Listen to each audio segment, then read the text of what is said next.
Hey guys, today I'm going to do something new.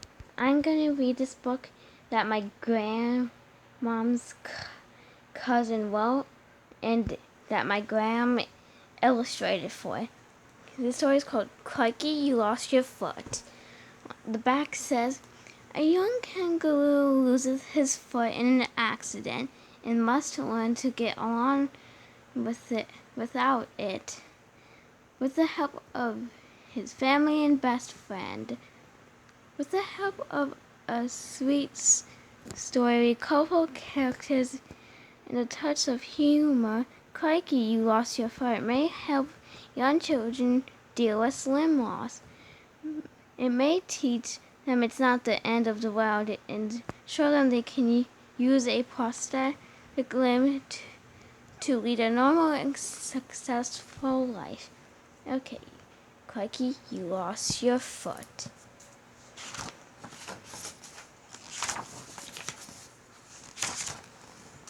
Chapter 1. Crikey was a young boy kangaroo living in Australia alongside his family, though he left his mother's pouch over several months ago.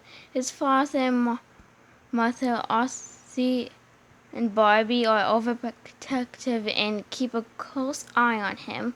They also knew that it was getting near the time they would have to give Crikey a little more freedom. This would be hard for them. The year was approaching, the warmer months when young kangaroos begin to mature and wander away from their parents. Crikey was no different. Although Aussie and Barbie always knew where he was, every evening the young kangaroos would gather and play together.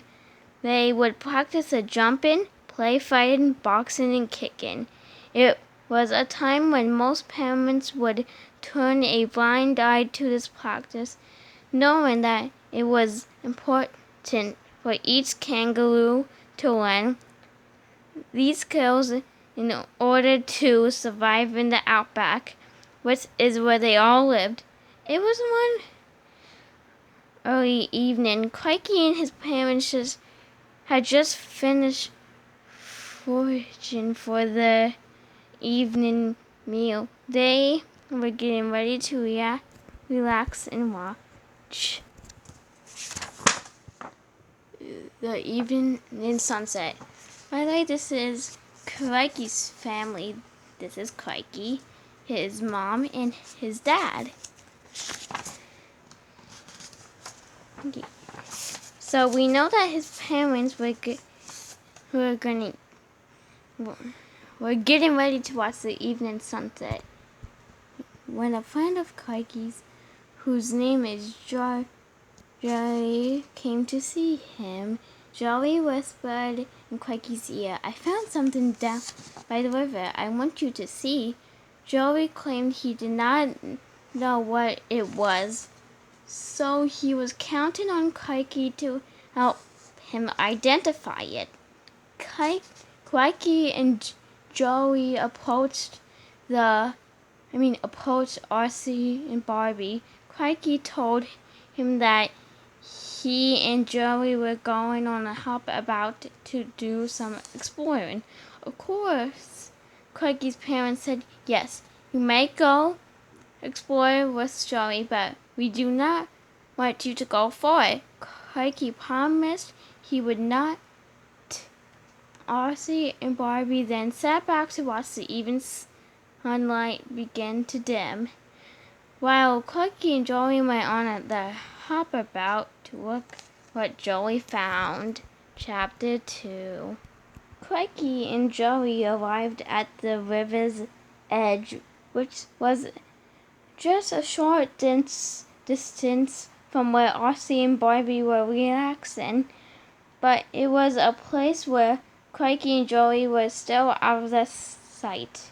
Joey pointed to what he had discovered. It was a large amount of leaves that were nearly gathered into a pile. Right next to the pile was what appeared to be a slide in the mud. down the bank into the river. Crikey did not know or understand what the pile of leaves were. Joey was overly excited about his discovery and started to push the leaves aside. What do you think will happen next?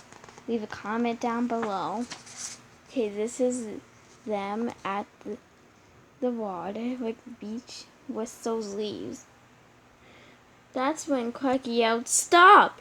You do not know what you're doing." Crikey started to get a funny feeling in his stomach. He needed to leave.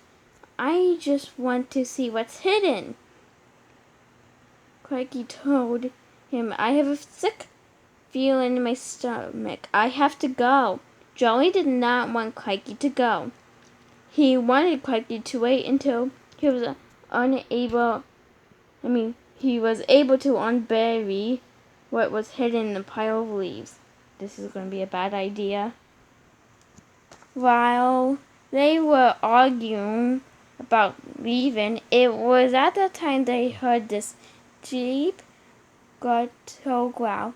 Yeah, it's a bad idea.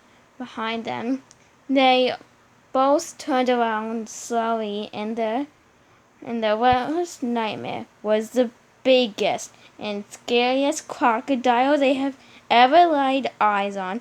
She was protecting her eggs, which were buried in the leaves. She snapped at them, and at that moment, when both Crikey and Joey wanted to flee, they tripped and fell over each other. Joey got up and was gone by the time Crocodile got to Crikey. Crikey got up and tried to hop away when his foot slid and went to the crocodile's mouth. Oh no, Crikey had blacked out. This is a picture of them seeing the crocodile. Chapter 3. Crikey's parents were still relaxing when they heard the commotion. They both jumped and listened again to see where it was coming from.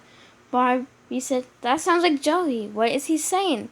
They both went towards the noise. There they met up with Joey, who was yelling, "Crocodile!" To get there, they all ran to the river.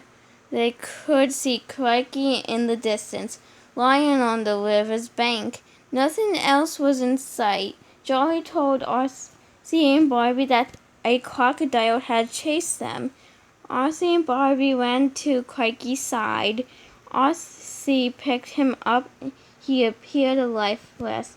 "I thought he was right behind me." Just then Crikey came to and said, "What happened? Did I pass out? Where's Joey? Why does my foot hurt?" Oh no, I think he lost his foot at this moment. Yeah. It was at the time Arcee realized that Crikey did not lose his life to the crocodile, but he did lose his right foot. I was right. Barbie was crying. This is her boy. She did not see that Crikey's right foot was missing.